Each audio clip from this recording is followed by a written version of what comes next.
Good afternoon, students. In the last lecture, we have done the law of inertia, Newton's first law of motion, Newton's second law of motion, derivation of Newton's second law of motion, explanation of Newton's first law of motion, that is law of inertia, and different sub part of law of inertia, that is law of inertia at rest, law of inertia at motion, law of inertia at particular direction, and the example based on this law.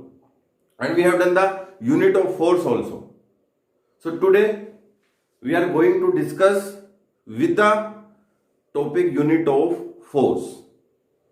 So unit of force, I have make a table. We are having two types of unit of force. One is the absolute unit, second is the gravitational unit. So SI unit Newton and the CGS unit is Dian. You know that the definition of Newton, we already done the definition of Newton. And the gravitational unit you are having SI kilogram weight, kg WT इसको हम लिख सकते हैं. And this is your CGS gram weight, G small g WT, और इसको हम kilogram force भी बोलते हैं kgf, और CGS को हम ग्राम फोर्स भी बोलते हैं G small g small f. अब इनको टर्न वाइज हम क्या करेंगे, डिफाइन करेंगे. तो न्यूटन तो आपको पता है, पहले से डिफाइन कर चुके हैं हम. तो हम सबसे पहले डिफाइन करेंगे किसको, सीजीएस यूनिट को. एसआई यूनिट न्यूटन हमने डिफाइन कर ली थी. सीजीएस क्या है, डायन. तो डायन क्वेश्चन आएगा आपका, डिफाइन वन डायन.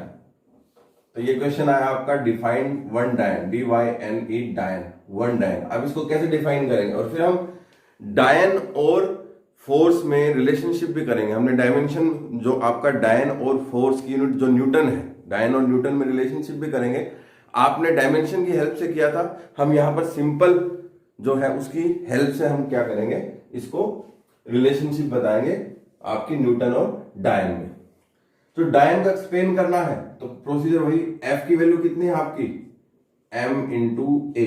अगर ये वन डायन है, ये वन डायन है, तो ये कितना होगा, 1 ग्राम होगा, और ये 1 सेंटीमीटर पर सेकेंड स्क्वायर होगा.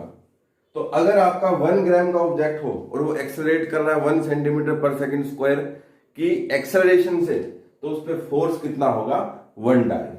जैसे आपने न्यूटन की डेफिनेशन लिखी थी, सेम इस तरीके से आप किसकी डेफिनेशन लिखेंगे, डायन की. when an object having mass 1 gram accelerates to a acceleration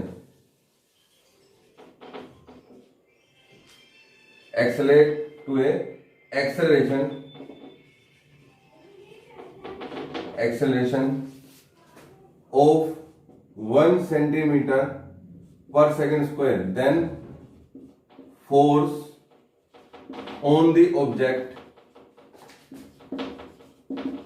or by the object is 1 डायन. अब आपको इसी तरीके से लिखनी है, आगे डेफिनेशन में बताऊंगा नहीं, आपको इसी तरीके से डेफिनेशन लिखनी पड़ेगी. अब रिलेशनशिप है किसमें, न्यूटन और डायन में. हमें बताया 1 न्यूटन इक्वल टू 10 की पावर 5 डायन. तो सिंपल है, पहले फॉर्मूला लिखो, F equal to m into a. अब F कितना हो गया, 1 न्यूटन, ये कितना हो गया, 1 kg, और ये कितना हो गया, 1 मीटर पर सेकेंड स्क्वायर. तो 1 न्यूटन ये कितना होगा, 10 की पावर 3 ग्राम, और ये कितना होगा, 10 की पावर 2 मीटर सेंटीमीटर पर सेकेंड स्क्वायर, सेंटीमीटर पर सेकेंड स्क्वायर. तो ये 10 की पावर 3, 10 की पावर 2, 10 की पावर 5 ग्राम सेंटीमीटर पर सेंटीमीटर स्क्वायर. और हमें पता है ये क्या होता है, डायन. तो 1 न्यूटन किसके बराबर होगा, 10 की पावर 5 डायन्स के बराबर. 1 न्यूटन की वैल्यू क्या है, 10 की पावर 5 डायन्स. ये है आपका रिलेशनशिप बिटवीन न्यूटन एंड डायन्स, या फोर्स की दो एसआई और सीजीएस यूनिट में जो रिलेशनशिप है वो ये. तो स्टूडेंट अब हम करते हैं ग्रेविटेशनल यूनिट। तो ग्रेविटेशनल यूनिट कौन सी थी? तो सबसे पहले फॉर्मूला लिख देते हैं F equal to m into a.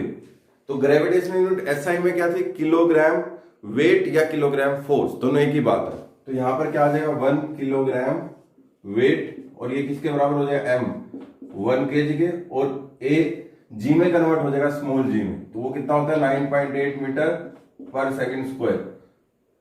तो ये आपका करीबन 1 किलोग्राम वेट आपका किसके बराबर हो जाएगा? 9.8 किलोग्राम मीटर पर सेकंड स्क्वायर। और आपको पता है किलोग्राम मीटर पर सेकंड स्क्वायर किसके बराबर होता है? आपका न्यूटन के बराबर। तो हो गया 9.8 ऑफ न्यूटन। तो 1 किलोग्राम वेट या 1 किलोग्राम फोर्स आपका किसके बराबर होगा? 9.8 न्यूटन के। दोनों ही वैल्यू ठीक है आपकी। 1 किलोग्राम वेट या फिर 1 किलोग्राम फोर्स, ये आपका किसके इक्वल होगा? 9.8 न्यूटन के। नेक्स्ट है जो हम आपका सीजीएस में कर लेते हैं। तो सीजीएस में करेंगे तो फोर्स जो है वो किसके ऊपर होगा? m इंटू ए के। तो फोर्स किसमें है? 1 ग्राम वेट में या 1 ग्राम फोर्स में, एक ही बात है। m किसमें हो गया आपका? 1 ग्राम में। और एक्सेलरेशन किसमें हो गई आपकी? यहां पर a g में कन्वर्ट हो जाएगा, क्योंकि ग्रेविटेशनल यूनिट है ये स्मॉल g, और हमें पता है स्मॉल g की वैल्यू 9.8 मीटर पर सेकंड स्क्वायर है। तो यहां पे आपका 980 सेंटीमीटर पर सेकंड स्क्वायर बन जाएगा। मीटर का मैंने किसमें कन्वर्ट कर लिया? सेंटीमीटर में। तो ये 1 ग्राम वेट आपका किसके बराबर होगा? 980 ग्राम इंटू सेंटीमीटर स्क्वायर, और हमें सेंटीमीटर पर सेकंड स्क्वायर, ये कितना है? 980 ग्राम सेंटीमीटर पर सेकंड स्क्वायर। तो हमें पता है जो ग्राम सेंटीमीटर पर सेकंड स्क्वायर, ये किसके बराबर था? डायन के। तो ये 1 जो ग्राम वेट किसके बराबर आ गया? 980 डायन्स के। ठीक है, तो ये आपकी जो है ग्रेविटेशनल सीजीएस यूनिट है। इसको भी आप क्या कर सकते हो? एक्सप्लेन कर सकते हो स्टूडेंट्स। उसके बाद एक मैंने इंपॉर्टेंट कॉन्सेप्ट लिखा है, इंपल्स। बड़ा ही इंपॉर्टेंट कॉन्सेप्ट है इंपल्स। जो चेंज इन मोमेंटम है उसी को हम क्या बोलते हैं? इंपल्स। या उसकी डेफिनेशन मैंने लिखी है, it is defined as the product of the impulsive force and the time interval for which the force acts on the body, that is called the impulsive, that is called impulse. तो ये क्या हुआ? It is denoted by J, और vector quantity होता है। और जो जे है आपका वो किसके बराबर होगा? Force into time. ये इसके बराबर होगा फोर्स इंटू टाइम के। अगर आपका एक शॉर्ट इंटरवल ऑफ टाइम पर फोर्स लगता है तो उसको क्या बोलते हैं? इंपल्स। और दूसरी भाषा में चेंज इन मोमेंटम भी क्या होता है? इंपल्स होता है। फॉर एग्जाम्पल, एक cricketer lowers his hand while catching the ball. जैसे आपने देखा होगा जो क्रिकेटर है वो बॉल को किस तरीके से कैच करता है?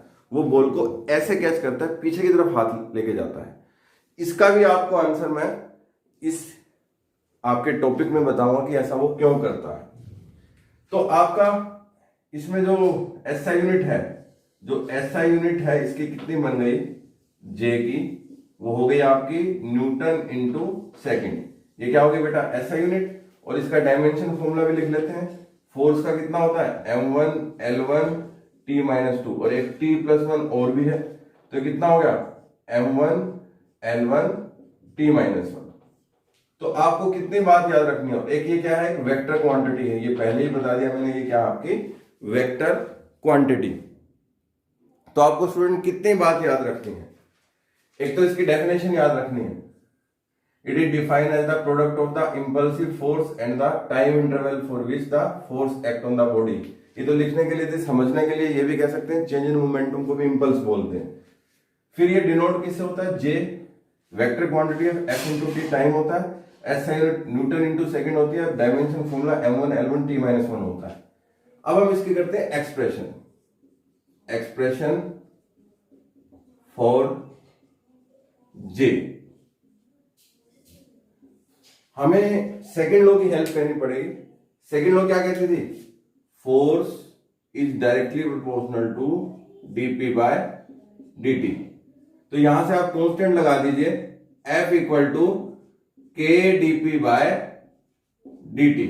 अब k को 1 कर दीजिए तो F की वैल्यू बेटा कितनी आ गई, dp बाय dt। अब इतना तो आपको पता है क्योंकि ये आपका सेकंड लॉस है। अब हम करेंगे integrating on both side, integrating on both sides with limit. Limit से हम क्या करेंगे, इंटीग्रेशन करेंगे। तो आपका पहले हम इसको मल्टीप्लाई कर देते हैं। एफ डी टी कितना बन गया आपका, ये डीपी बन गया, DP equal to F D T. अब इंटीग्रेशन कर दो दोनों तरफ। ये P1 टू P2, हमने ऐसा क्यों किया P1 टू P2 और जीरो टू T क्यों किया, क्योंकि देखिए बॉडी का इनिशियल मोमेंटम P1 था और फाइनल P2 था। तो डीपी आपका कहाँ का, बीच का कोई इंटरवल है मोमेंटम का, तो P1 से P2 ही लेंगे। इसी तरह टाइम 0 टू T लेंगे, ठीक है। अब डीपी का इंटीग्रेशन कितना बन गया P, और लिमिट इस तरफ शिफ्ट होगी कितनी, 0 टू P1 टू P2, और dt का f बाहर ले लिया, dt का इंटीग्रेशन t बन गया और लिमिट 0 टू t शिफ्ट हो गई। देखिए हमने क्या किया, जो f था आपका वो आपका प्रोपोर्शनल था dp बाय dt, तो f equal to k times of dp by dt, k को 1 कर दिया, f dp बाय dt आ गया। फिर इंटीग्रेट कर दो लिमिट से dp की, इसको मल्टीप्लाई करके dp p1 टू p2 और f dt 0 to t, dp का इंटीग्रेशन p बन गया, P1 टू P2 लिमिट यहां शिफ्ट होगी, F बाहर आ गया, कांस्टेंट था, dt का इंटीग्रेशन T बन गया, 0 टू T लिमिट यहां शिफ्ट होगी। उसके बाद देखिए मैं डेफिनेशन रब कर रहा हूं और यहां पर हम कंटिन्यू करेंगे आपकी एक्सप्रेशन, ठीक है। यहां पर हम कंटिन्यू एक्सप्रेशन करेंगे। आपका दोबारा से लिख देता हूं, जो P है आपका, P आपका क्या बन गया, ये P था, ये आपका dp का P बन गया P1 टू P2 और f बाहर आ गया, और ये कितना बन गया आपका t का 0 टू t। अब लिमिट पुट करेंगे, पहले अपर फिर लोअर, यानी P2 माइनस P1, और ये f t माइनस 0, मतलब पहले t पुट किया फिर 0 पुट किया, तो कितना बन गया P2 minus P1 equal to f into T. और ये क्या है, चेंज इन मोमेंटम, और मैंने क्या बताया था, चेंज इन मोमेंटम को j बताया था, ये f इंटू टी, और अगर वेक्टर फॉर्म में लिखें तो j इक्वल टू में f इंटू टी। ये भी आपका क्या है, मोमेंटम की डेरिवेशन। अब मैंने वो क्वेश्चन मोमेंट जो आपकी इंपल्स की डेरिवेशन है, जो चेंज इन मोमेंटम होगा, अब मैंने आपको क्वेश्चंस बताए थे बहुत सारे। पहले cricketer lowers his hand while catching the ball, ठीक है, उसका भी आंसर करेंगे। ये सारे आपके क्या है, कंसेप्चुअल क्वेश्चन। तो पहले क्रिकेटर का कर लेते हैं। Why a cricketer lowers his hand while catching the ball. Lowers का मतलब पीछे की तरफ करना और ऊपर से इस तरफ करना। देखिए जे जो है आपका मैग्नीट्यूड लूं एफ इंटू टी है, और एफ किस इक्वल आएगा, जे बाय टी के। मतलब यहां से अगर जे को कांस्टेंट ले तो F inversely proportional to 1 upon T. जो एफ है वो इनवर्सली प्रोपोर्शनल 1 अपॉन टी से। अगर टाइम को बढ़ा दे तो फोर्स घट जाता है। अब क्रिकेटर जब इस तरीके से करते तो टाइम को इंक्रीज कर देता है, तो इसका मतलब फोर्स उसके ऊपर क्या होगा, बॉल जो फोर्स लगा रही है उसकी वैल्यू क्या हो गई, कम हो गई। तो एक्सप्लेनेशन में ये लिखेंगे, और आपके थ्योरेटिकल एक्सप्लेनेशन में क्या लिखेंगे, while catching the ball a cricketer lowers his hand because he increases the impulsive time. When he increases the impulsive time, the impulsive force that should be decreases, as we have done in the mathematical explanation. Okay? ये आपका पहला concept same है सभी का। दूसरा question क्या है, अगर it is more difficult to jump on the cemented floor, ठीक है, rather than the on the rough floor. एक आपका मिट्टी का फ्लोर है और एक सीमेंटेड है। डिफिकल्ट किस पे, सीमेंटेड पे, क्योंकि जैसे आप सीमेंटेड पे आप जंप करोगे तो आपका फोर्स नहीं घटेगा क्योंकि टाइम नहीं घटेगा। बट जैसे आपने मिट्टी के जो आपका फ्लोर है उस पर आपने जंप की तो आपकी मिट्टी नीचे की तरफ चली गई, मतलब आपने क्या किया, टाइम को इंक्रीज कर लिया, जिससे फोर्स की वैल्यू कम हो गई तो आपको चोट कम लगी। तो ये क्वेश्चन में भी इसी तरीके की एक्सप्लेनेशन करनी है। तीसरा जो है शॉकर्स देखे होंगे आपने, जो गाड़ी में लगे होते हैं, उसका भी यही काम है। शॉकर्स क्या करते हैं, टाइम को इंक्रीज कर देते हैं, जिससे फोर्स क्या हो जाता है, डिक्रीज हो जाता है। ठीक है।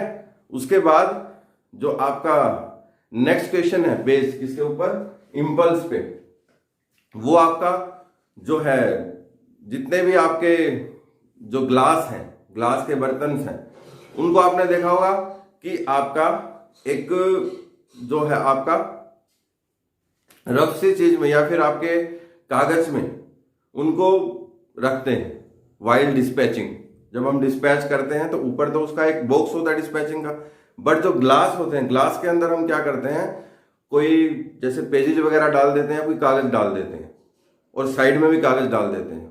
वो क्यों होता है, जैसे हम डिस्पैचिंग के दौरान वो हिलेंगे तो टाइम को इंक्रीज कर देंगे, जिससे फोर्स कम हो जाएगा, तो आपस में वो एक दूसरे को से कोलाइड नहीं करेंगे और वो टूटेंगे नहीं। तो इस टाइप के आपके कंसेप्चुअल क्वेश्चन बन सकते हैं। आप उन सारे कंसेप्चुअल क्वेश्चन को पढ़ लीजिए, क्योंकि आपका कॉन्सेप्ट मैंने बता दिया। कॉन्सेप्ट आपका यही है, J equal to F into T, J by T equal to F, and when we increase the force, increase the sorry time, then force will be decreasing. तो ये आपके सारे के सारे आपके क्या है, क्वेश्चंस हैं जो आपको क्या करने हैं।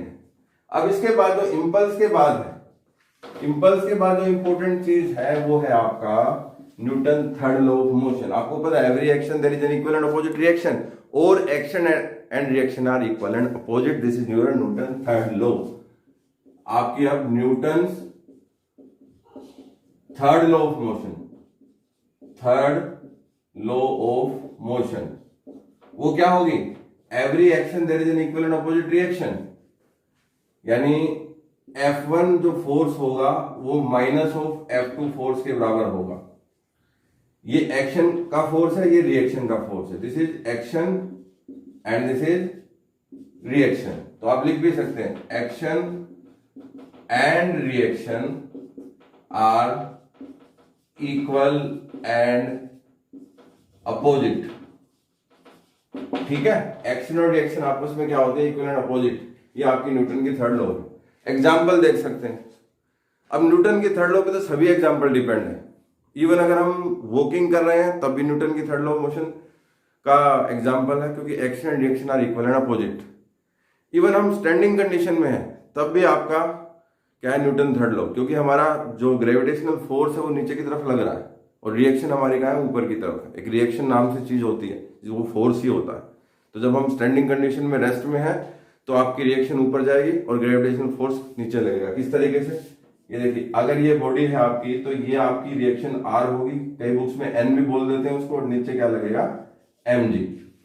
तो हम बैलेंस है, तो ये अगर आप एक्शन मानते हो तो ये रिएक्शन हो गया। ठीक है, तो आपने फ्रिक्शन भी पढ़ा होगा। ठीक है, फ्रिक्शन भी आपका अपोजिट फोर्स होता है।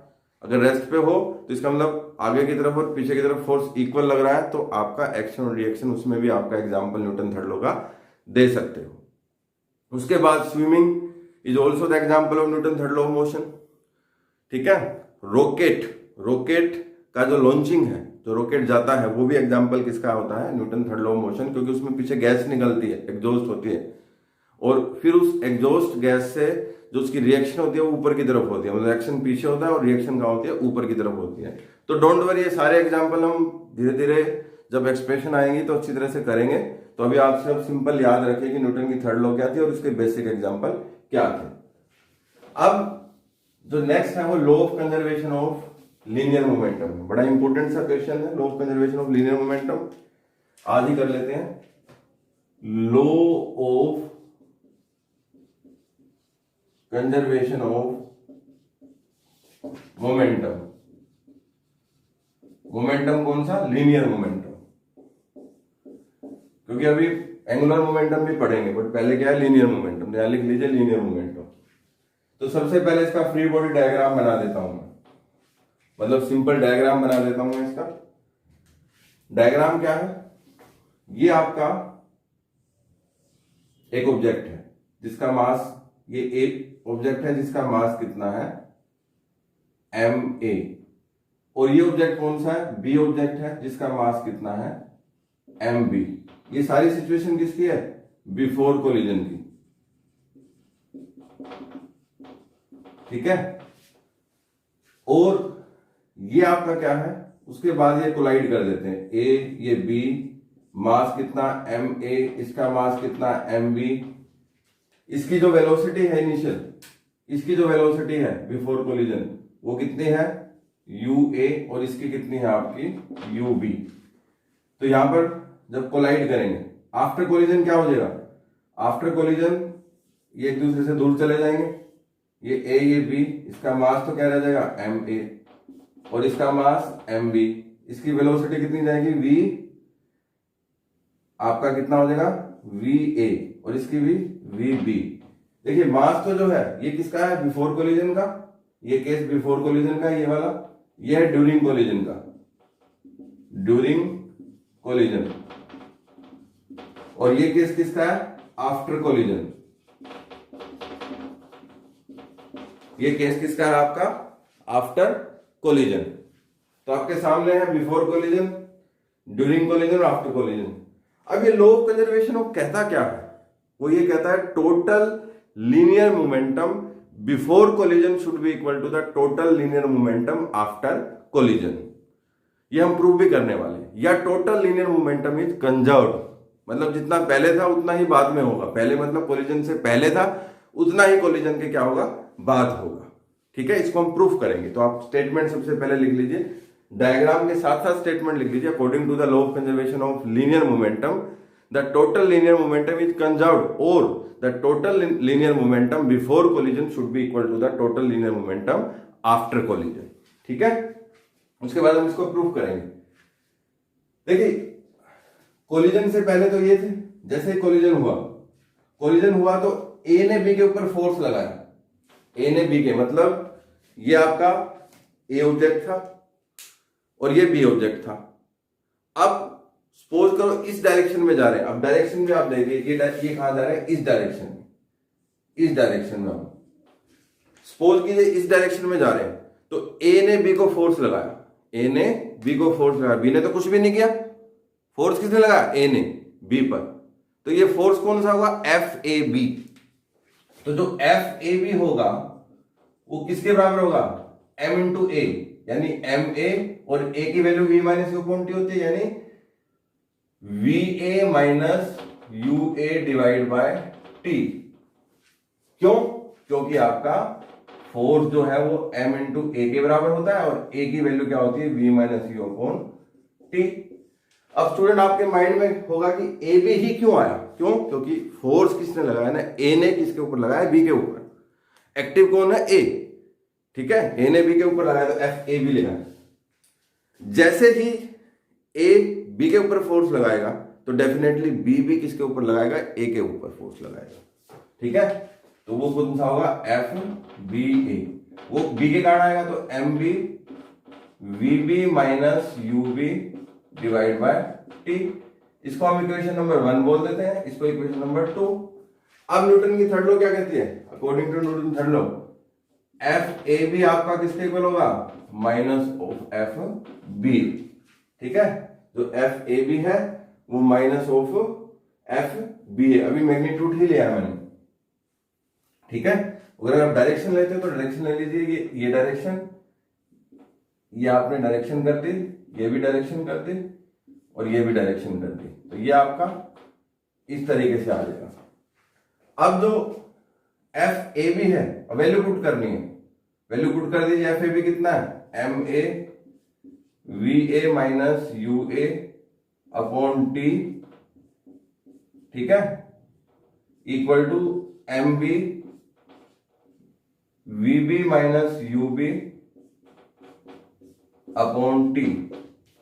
अब देखिए कैलकुलेशन है सिंपल, अब इसके आगे माइनस भी आएगा आपका, क्योंकि यहां माइनस था, ये आपका क्या आएगा नेगेटिव। ठीक है, अब आगे कैलकुलेशन है। अब देखिए इस टी से ये टी कैंसिल हो रहा है, तो इक्वेशन क्या बन गई M A V A minus U A, vector लगा देते हैं, और minus M B V B minus U B. ठीक है, ये आपकी इक्वेशन बन गई। अब हम इसको फर्दर यहां सोल्व करते हैं, ये डायग्राम आपने नोट कर लिए होंगे, यहां पर इसको सोल्व करते हैं। जो आपका इस इक्वेशन को दोबारा लिख लेते हैं, जो आपका M A V A minus U A equal to M B V B minus U B, ठीक है। और इसके आगे कितना था आपका नेगेटिव, ठीक है, ये क्या था आपका नेगेटिव, और ये इक्वल में था। अब इसमें मल्टीप्लाई कर दीजिए, M A V A minus M A U A equal to minus M B V B, और ये माइनस में माइनस प्लस बन जाएगा, plus M B U B.